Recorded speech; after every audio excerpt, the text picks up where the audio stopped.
Welcome everyone. I'm Stephen Garvey, NCA founder and leader, and today I have with me Victor Lopez, one of our NCA supporters.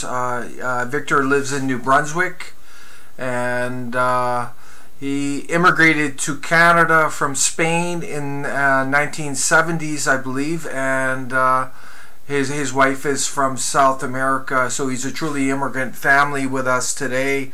And we're going to talk about democratic reform, governance reform, and we're going to review some of the NCA core policies, and we take this very seriously.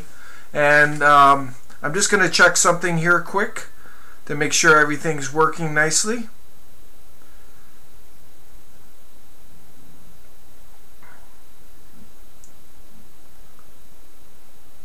Yes, it looks good. Yeah, and everyone, there's a key point I want to get across today before we get into this, Victor. There's a concept called lesser evil, the lesser of the evil, and I want to be very clear that the lesser evil has actually brought us to what we have today, the mess, the crisis our countries is in.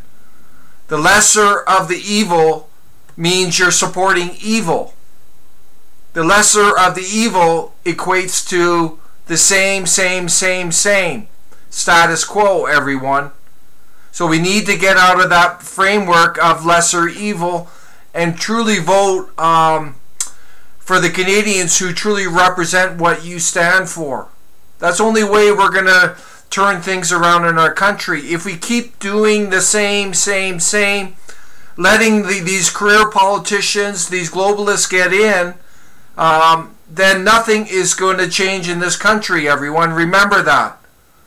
The National Citizens Alliance is non-career, non-establishment, pro-Canadian. We believe in putting our people first, putting our country first. We reject the top-down governance that we're going to talk about today. And I'll give you an example of it. That there's been so many people frustrated with this government in Ottawa, but there's no way to remove them without waiting to the next election. And that's something we want to change. We want a non-confidence vote of the people after elections so we can remove people like Trudeau. So you don't have to wait for the election. But I'm going to turn to Victor now. And Victor, you're big on voter power, right? Very big. You're very big on voter power, but you got to remember, federal democracy in Canada is monopolized by these entrenched globalist parties, Victor. You also got to remember there's only two parties that have been in power federally in Canada since Confederation. And they're just two sides of the same thing. So where's the voter power, Victor? There isn't. So how do we get it? Right. Well, I think the way to get it is, first of all, making people aware that they have to demand a different way of doing things to get the power back to them. If we do not have the power that we need as voters, and politicians do not know, they really can only put in place laws that the voters support. If we don't change that, we will be doing the same thing that is happening now. Many people feel disenfranchised, so they go away from getting involved into politics. Many of them don't even vote. But the problem is that people feel they don't have power to control the politicians. Once the politicians win the election, they put in place the policies they want. Sometimes they promise they will do things and they do not do them. And other times they do things they never talked about before, because they are to a great extent in the hands of big business and big social lobby groups, ideologues. So we have to demand that the laws be changed so voters really have control. For example, any law that is passed by local government, provincial government, national government should be subject to referendum if 100,000 or so people demand that everybody vote on it. If you do this, then the politicians will know they could not proclaim laws that go against the feelings or the willings of the vast majority of the people. Because if they do, the people will get together, they get 100,000 signatures, there will be a national vote, and their law will be shut down. So if we do this, we will have a situation where the politicians, before they enact any law, they will think, wait a minute, we have to make sure this is a law that will fly, that there is a reasonable consensus. And the parties will be forced to get together to come up with laws that are reasonable to the majority of the people. And this is what is lacking now. Right now, you don't have any power really to control your municipal government. They do basically what they want until the next election, where they come up with new slogans, new tricks to fool you for another 5 years or whatever. But it's just a sham. It's not really the will of the voter is not reflected in the way the country is run.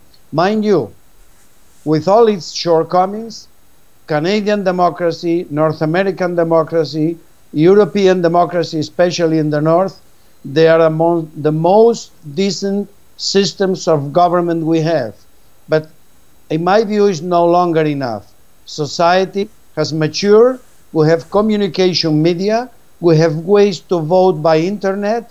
So we should have the ability to force any government to put to a vote to the majority, to the people, if they agree with the law or if they don't agree with the law. If people shoot the law down because the majority shoots it down, then the government will have to come up with a reform law until people accept the laws. And this is the only way democracy will work.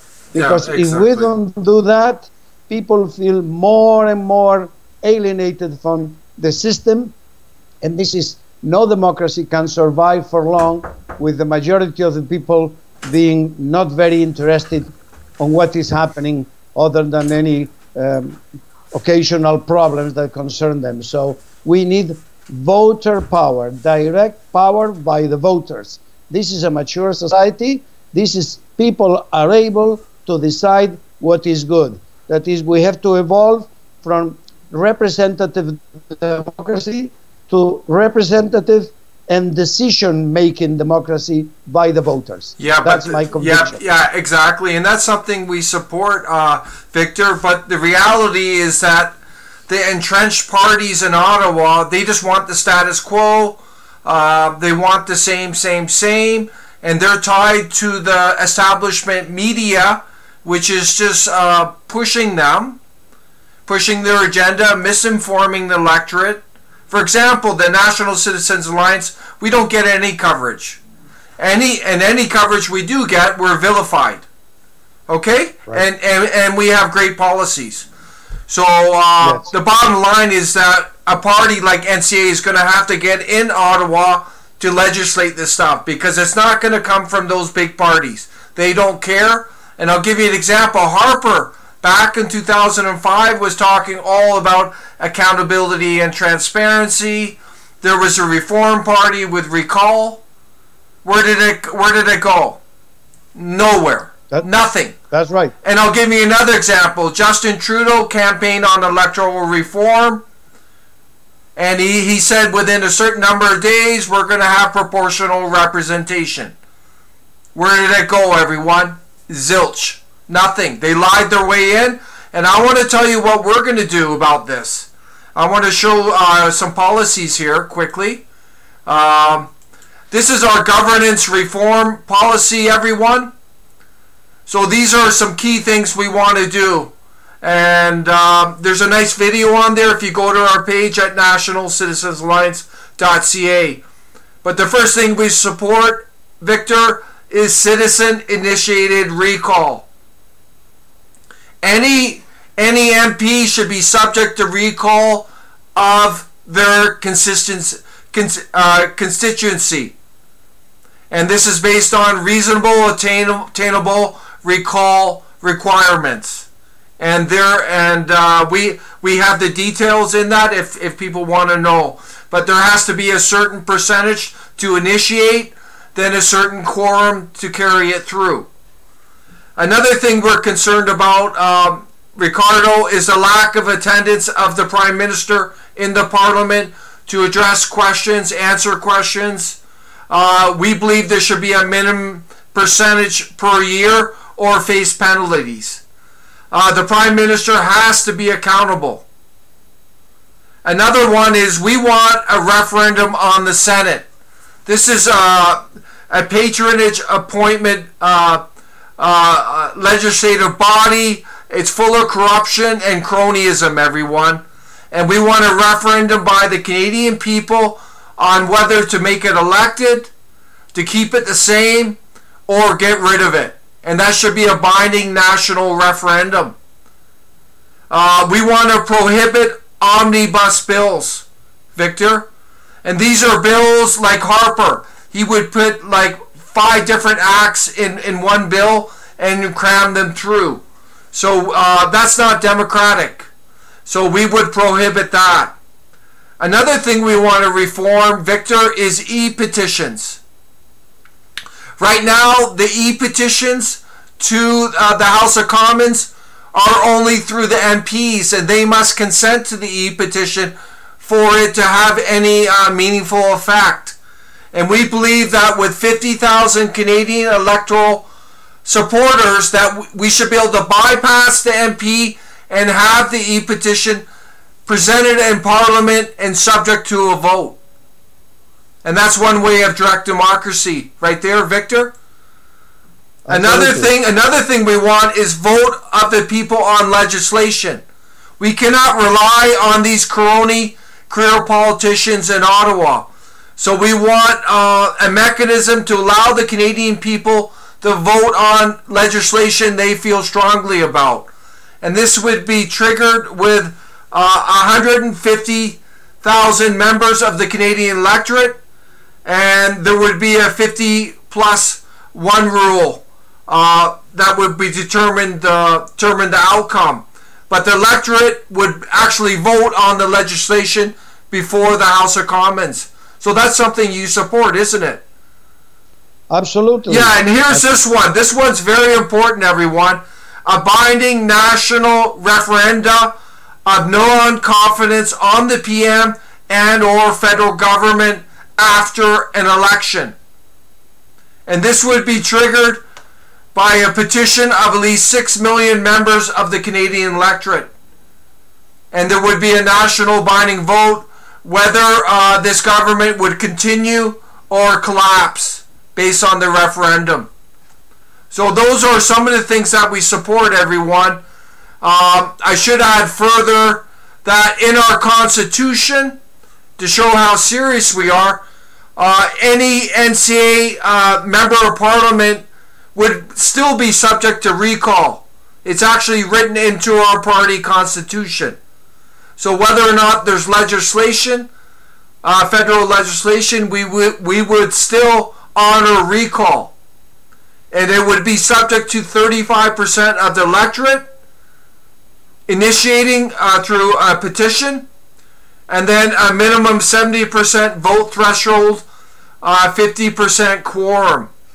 And within the NCA party, our executive, our leader, can be recalled by our membership. That's how serious we are about it. So those are some things there, everyone. That was our governance reform policy. But the bottom line is we have to get in there, Victor, or nothing's going to happen. We have to get in there. The Canadian people have to support us.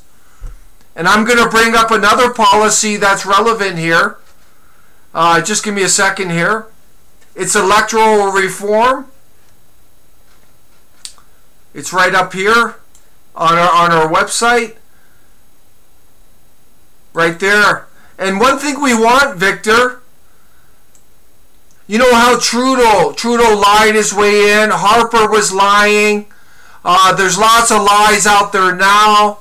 Like you said, they lie, they get in, and then they do what they want. There's no accountability till the next election. So what we want is to make lies by candidates about their platform agenda during the campaign period an offense of the Elections Act, punishable by fines, imprisonment, and or removal from elected position if applicable. If they're lying their way in and that's how they got in, they need to be accountable. Victor? Yep. They have to be accountable, everyone. But this is our electoral reform. I encourage people to go look at it, the importance of it. But, okay, yeah, you saw all that stuff. You like that stuff, don't you? I think that all that stuff is great, and I want to go back to a point you made, that you are concerned because the regular media, establishment media, sort of silences NCA and other groups that want changes. But now we have internet, and Trump has proved that even against all the mainstream media, he could win. Yeah. I sustain that if groups like yours are able to diffuse their message through the internet, they can get in and they can change things. As a matter of fact, the fact that the mass media does not cover your group is a demonstration they are scared of the new ideas. The big problem is groups like yours and Trump and other movements have emerged because the people who run the country, they have separated themselves from the citizens, and citizens are getting mad and mad, and we're getting to a polarization. Then it looks like if somebody does not agree with established policies, it's a Nazi, and which is absolutely bananas, because if they do that, they will only try to intimidate people, and the democracy will become weaker and weaker, because reasonable people will feel it is not possible to get their ideas across within this system, because the other leg of the problem we have is the left. The left basically is, I call them left-of-fascists, because they do not allow anybody who doesn't agree with their policies. They don't want people to speak. If people cannot speak, that is not a democracy. And if that is not a democracy, the whole thing sooner or later will explode. It will go to anarchy, to the left, to the right, it will go to hell. We will not be able to have a democracy. This is why people who are watching us, they should spread the word that voters need power, and they have to demand it. If the candidates see that we want voter power, they will start to change. And of course, your party and other few parties that have legitimacy, because they have not been in the establishment, they get a lot of votes, because many people do not believe the other party. You know, yeah. If the liberals or the conservatives tell me, "Oh, we will bring referendums," you know, it will just be another gimmick to fool people on for another 4 years, just like Trudeau did with the business of the election reform. They don't really want to do it because they live off the current system. And the only way they will change is either peaceful revolution with voter power, or eventually will be a violent revolution, because people cannot put up with this garbage that year after year after year they see their governments at all levels are in the hand of the few. It is wrong, and it is a betrayal of democracy. Yeah, and that's exactly what's going on, everyone. There's a 1% in Ottawa. It's House of Commons is full of career politicians, and these politicians are serving their globalist parties. They're also serving the special interests, the globalist interests. The Canadian people are coming last. We have to drain and replace these career politicians. They do not care about the Canadian people. It's proven by their record. They don't want you to have any say. And it's proven by the fact that you don't really have a say between elections. And then when the elections come around, it's kind of like a monopoly, because the establishment media only talks about the establishment parties. That's all they talk about. They're misinforming the electorate. They don't want to have. They don't want you to know. Yeah. Because they're corrupt. They are corrupt to the core. These cronies in Ottawa are corrupt to the core. They need to be drained out, and we need to be able to recall them. We need to be able to have a no confidence vote of the people. But to get there, we have to be able to spread the message through internet, because through the mass media they will not do it. But with the internet has proven that if you get the message right and communicate it in the right way, more and more people will join the movement, and the pressure will be such, democracy will have to be changed. And this is not a revolutionary idea that will shake the system. I mean, Switzerland is a very capitalistic country, even more than Canada. And also they have lots of social benefits. In some ways they are more leftist than Canada. They have a better healthcare system. But the people have control of the politicians. So the change we're proposing is not to turn the country upside down, it's just to do something basic. Let democracy be democracy. Let the people control the politics, not the politicians. Exactly. And I mentioned Switzerland because Switzerland is a wealthy country. It's about 50% wealthier than Canada in income per capita. They have lower unemployment. They have huge capitalistic companies. They have lots of social measures, but the people have the power. And I'm sure Switzerland could be improved too. And why not Canada could be better even. Yeah. But it is a proven answer. The voters need the power. They need to feel that they have the power and that the politicians do what the voters want. Nothing of this garbage about focus groups to come up with a slogan just to fool people again another 4 years. Yeah. It's enough of it. So we have to spread the message through the internet, in the street, wherever, because people are thirsty for this kind of change. They are thirsty. But they tell them baloney. They tell, oh, if people vote on referendum, people will vote crazy things. No. Canada is a mature democracy. People will vote reasonably.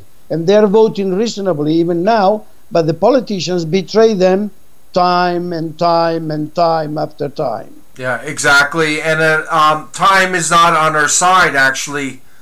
And as Victor presented a few weeks ago, with the mass immigration coming into our country, there's an organized replacement of Euro-Canadians who created our country, and their values are being replaced by immigrants who don't share the same values.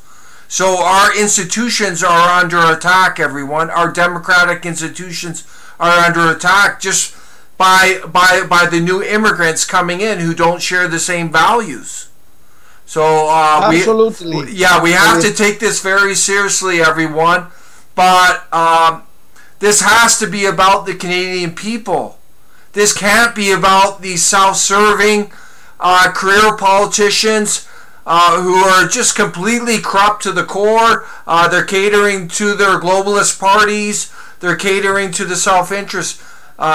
People have to see beyond the establishment media machine. The CBC, CTV, Global, all their newspapers that are just pushing the status quo. They're pushing the same. So we encourage you to share this message today, that we need real reform, and it's only going to come from you, the people. The National Citizens Alliance is a mere vehicle. We're dependent on the Canadian people. If you support our message, join us, donate, become a candidate, so we can do this revolution, this peaceful revolution in Canada, because that's what it's going to require. Victor? If I could say something on that, you see, Canadians, by the very nature of Canada, do not oppose immigration, because people like me are immigrants, and sooner, except for the native Canadians, I guess, even the Anglos and the French, they're also immigrants. So Canadians accept immigration. They have no problem with immigration. What Canadians are concerned is uncontrolled immigration, bringing in people, not all of them, but bringing in people who do not understand democracy. They never live under democracy. They don't understand freedom. They don't understand what is a system without corruption, separation of powers. So immigration, no problem. But just like people are screened for a job interview, people have to be screened before they come to the country. I don't care if they are Muslims, they are Christians, they are Jewish, they are Chinese, Buddhists, or whatever. But we have to make a careful selection of who comes to the country. And these people, we have to know that they accept democracy, they accept the supremacy of civil laws over religious laws, and then I don't care what religion they practice. But if we do not do that screening, then the democracy will be weaker and weaker and weaker as these people become more and more numerous. But the laws that we have now on immigration, we wouldn't have these laws if we have the power to call referendums, because Canadians will say immigration by all means, but selective and control. Selective and control. Nothing against immigration. I don't care if who comes in is black, is yellow, is blue, or is of any color, but has to understand and be ready to admit that the laws of the parliament prevail over the laws of any holy book. And I don't care which one is the holy book, if it's the Christian, the Jewish, the Muslim, or the Buddhists. This is a country run by people, for the people, not by religions. This is a country not run by the Pope or the bishops or whatever it is. So this is immigration, no problem, but it has to be selective. Yeah, control, exactly. Carefully screened. Yeah, 100%. But just remember, and we have to get our historical facts correct, the Euro-Canadians that came here pre-Confederation, they weren't immigrants. They were pioneers. They were settlers. Remember that. They're the ones who created Canada, the institutions, the laws, the educational system, and they spearheaded the infrastructure of our country. They were pioneers and settlers. The immigrants came later, because the definition of an immigrant is someone who comes to a country already established. And that's why we think it's very important, Victor, that we need to uphold the integrity of our country, which is primarily Euro-Canadian and First Nation. And we believe as a party that the majority of the population must be Euro-Canadian, because this is who we are as a country. It's our identity, it's our heritage, it's our culture, it's our values. Is all connected to Euro-Canadians. And that's what we believe. Yeah, but let me say something, Steve. You see, I am happy with a Chinese, a Japanese, an Ethiopian coming here, as long as they assimilate into Euro-Canadian culture. Okay? So I don't care what the color of the skin is or what religion they practice, but they have to accept the Euro-Canadian culture. Exactly. Because it's the culture that produces democracy, freedom, prosperity, and peace. So this is it's a must. Yeah, 100%. That do not, they have to be willing to assimilate to all these values. Yeah, so we're going to have to do major whatever. We're going to have to do major changes, because the charter says they don't have to. And Pierre Trudeau set up the country so they don't have to. And all these crony parties in Ottawa say they don't have to. So we need major changes, Victor. We want ideological screening at the borders. Absolutely. This is why we need voter power, direct voter power. Voter. 100%. We wouldn't have, if we had that, we wouldn't have these crazy laws where people can come here massively from countries that never heard or imagined what democracy is. Yeah. And it's not that they are bad people, but these people, what else are they going to know? They will try to rebuild here what they know from there. Yeah, so the bottom line is if there was voter power in the 1970s, Pierre Trudeau would have never been allowed to change the country to a multicultural country. It would have stayed bicultural. Because that's what Canadians wanted back then. But it was pushed down on them by the globalists in Ottawa from both sides of the aisle. But Victor, remember this. Our immigration policy, it's not about serving immigrants abroad or putting them first. Immigration for us is about doing what's in the best interest of our people. If it makes sense bringing in 50,000 immigrants to our country for our people, then we will do it. But if it doesn't make sense, Victor, then we won't do it. Do you understand that, right? Stephen, multiculturalism is nuts. It is nuts. Yeah. It's absurd. It's irrational. It's crazy. It cannot work. It will never work. Yeah. It will never work. You could even, going back to Switzerland again, they have several cultures in the country, but each culture has its own territory. If you go to a French-speaking province in Switzerland, there is no English there. If you go to an English-speaking province in Switzerland, there is no English, it's German or Italian. There is no French there, because territory needs culture. Territory needs culture. You cannot have one territory and a bunch of cultures on an equal footing, because there has to be prevailing values, which is what gives character to a country.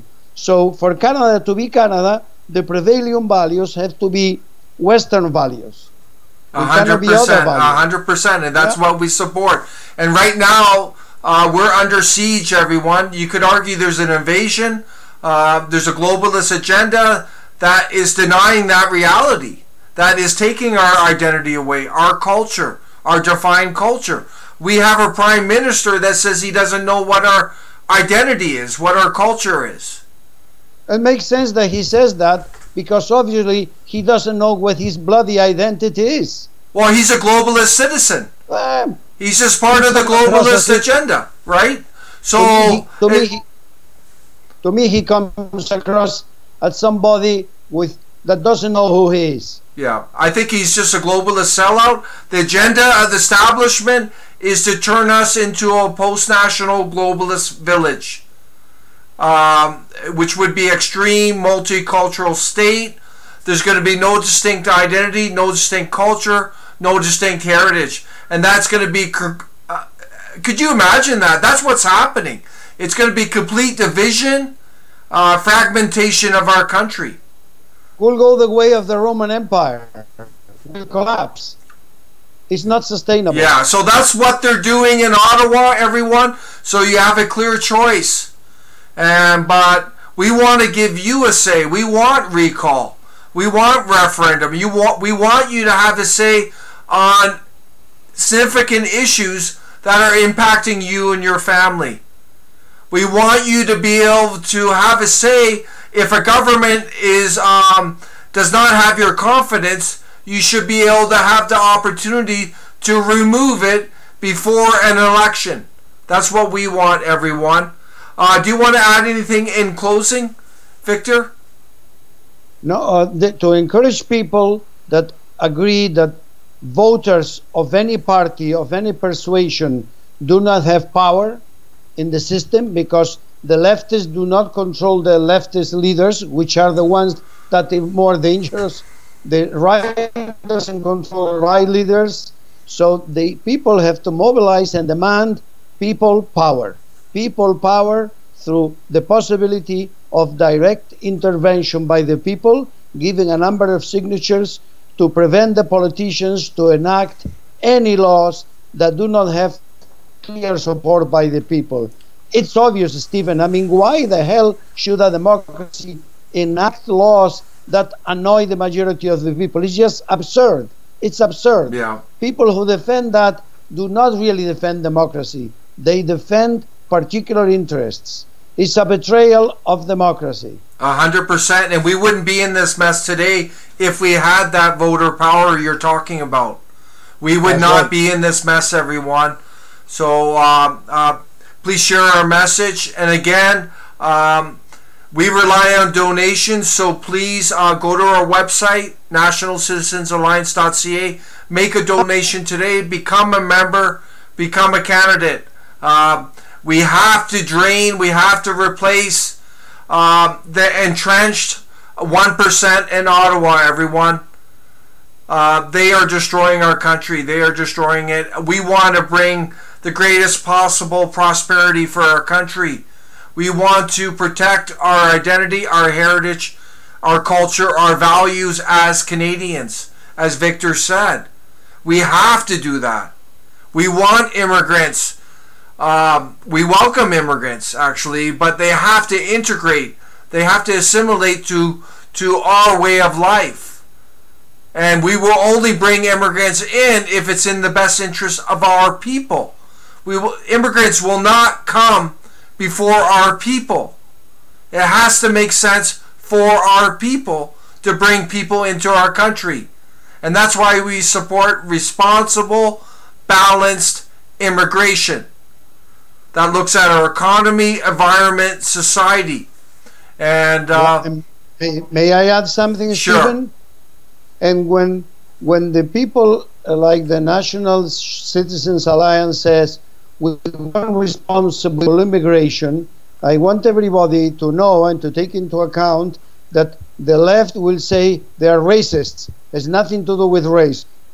If I say I want responsible immigration, I'm not saying anything racist. I'm saying something which I think is reasonable. But the left and the globalists will try to tar anybody that disagrees with their crazy policies of uncontrolled immigration. They want to tar them with Nazi, Hitler, and all this other garbage. Reject that. You know, we have the right, you have the right to control your borders. And Canadians should have the right to tell the politicians, this is how many immigrants we want to come in, and we also what profile they should have. It's obvious. But if people do not fight for this, the things will only become worse and worse and worse until some demagogue comes around and all hell breaks loose, to the right or to the left. Yeah, 100%, everyone. Thank you, Victor, for joining us today, everyone. And please share this important message today. And we want to wish you the best this weekend. And we look forward to having you on again very soon, Victor. And God bless everyone. Thank you.